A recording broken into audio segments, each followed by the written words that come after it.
2 minute का मौन baseball के लिए। हाँ, वही बेसबॉल जिसका जन्म तो इंग्लैंड में हुआ, न्यूजीलैंड में जाकर थोड़ा फला फूला, पाकिस्तान जाने के बाद उसके बाजुओं में जोर आया, लेकिन हिंदुस्तान आने के बाद वो दफन हो गया।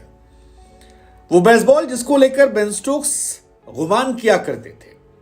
याद कीजिए ऑस्ट्रेलिया के खिलाफ वो सीरीज जहां पर उनकी एक मैच में हार हुई और स्टेटमेंट दिया था कि यहां हम जीतने के लिए नहीं है, अगर यह हार होती है तो भी चलेगा, लेकिन हम एंटरटेन करने के लिए।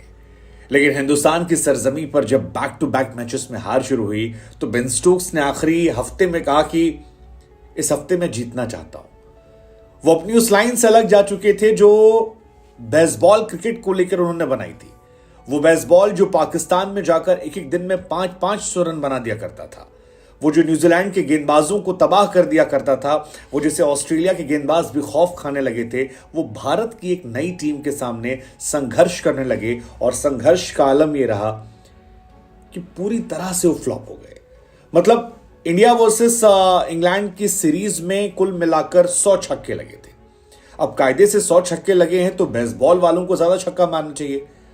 आपको लग रहा होगा शायद 50-60 छक्के तो इंग्लैंड ने मारे होंगे, लेकिन आपको हैरानी होगी केवल 28 छक्के इंग्लैंड ने मारे, जबकि 72 छक्के इंडिया ने मारे। And I think that is the real baseball जिसे हम बात कर रहे हैं, क्योंकि इस बेसबॉल पर रोहित शर्मा का रो बॉल भारी पड़ा, इस बेसबॉल पर शुभमन गिल का बिल जो था वो फट गया, इस बेसबॉल पर जयसवाल ने तबाही मचा दी, और इसी का असर है कि बेसबॉल क्रिकेट को दुनिया कह रही बाय बाय।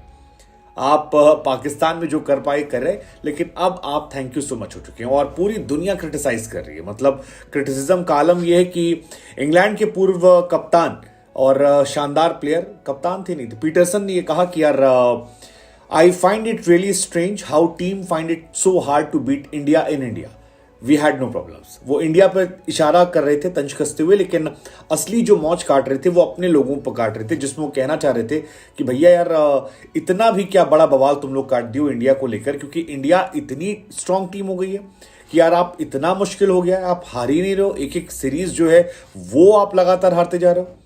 क्या रोहित शर्मा कुछ भी कर सकते हैं, और जिस तरह से रोहित शर्मा ने बैक टू बैक मैचेस जीते, क्रिकेट के इतिहास में 100 साल में ये पहला मौका था कि जब एक मैच हारने के बाद कोई टीम दुनिया में लगातार 4 मैच जीती हो। हालांकि पहला मैच भी जो हमारे थे वो बेवकूफ़ी थी, 190 रन की लीड मिल गई थी पहली पारी में, लेकिन फिर ओली पोप ने एक जबरदस्त पारी खेली और उस पारी से हमारी हार हुई। लेकिन अब 4 मैचेस जीतने के बाद 2 मिनट का मौन बेसबॉल क्रिकेट के लिए पूरी दुनिया कर रही है भाई साहब। हालांकि इंग्लिश कप्तान बेन स्टोक्स जो है वो बेसबॉल को लेकर थोड़ा सा आगे पीछे हो रहे हैं, थोड़ा डिफेंसिव मोड में।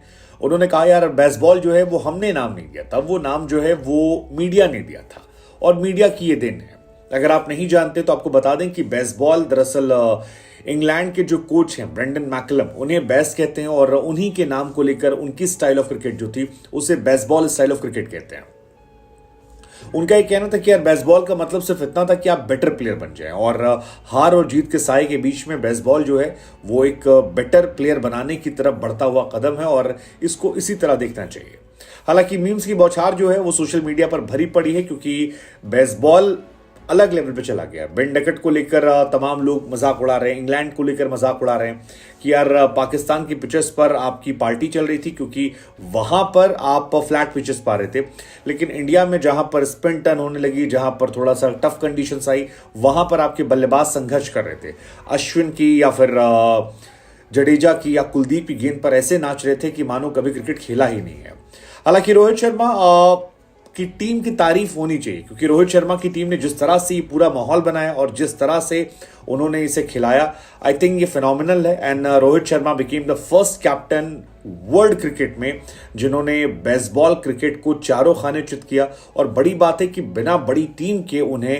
लेकिन ये बेसबॉल को लेकर बहस जारी रहेगी, क्योंकि इंग्लिश क्रिकेटर में बेन डकट ने बीच में एक डायलॉग चिपका दिया था कि यार जयसवाल हमारी तरह खेल रहा है, ऐसा खेल रहा है, वैसा खेल रहा है। हालांकि हमने आपको बताया कि इंडिया ने 100 में से लगभग 75-76 छक्के मारे हैं, विच इज लाइक ऑलमोस्ट सारे छक्के उन्होंने मारे।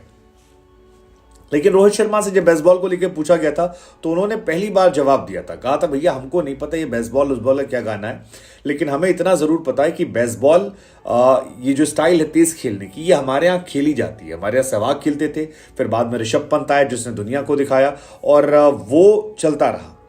अब बेसबॉल जो है उसकी शुरुआत जब हुई थी तो back to back win win win win win चल रहा था एशिया में, लेकिन अब लॉस लॉस लॉस लॉस, और इस लॉस के बाद सवाल यही है कि भैया क्या यहां से इंग्लैंड रिकवरी कर पाएगी, क्योंकि जिस बेसबॉल के दम पर इंग्लैंड गाना गा रही थी, पूरी इंग्लैंड टीम ने मिलकर 25 छक्के मारे और हमारे यहां अकेले जयसवाल ने 26 छक्के मारे हैं, जो डिफाइन करता है कि यार एक अकेला लड़का भारी पड़ा। अभी तो ऋषभ पंत भी नहीं थे और बहुत सारे लड़के थे।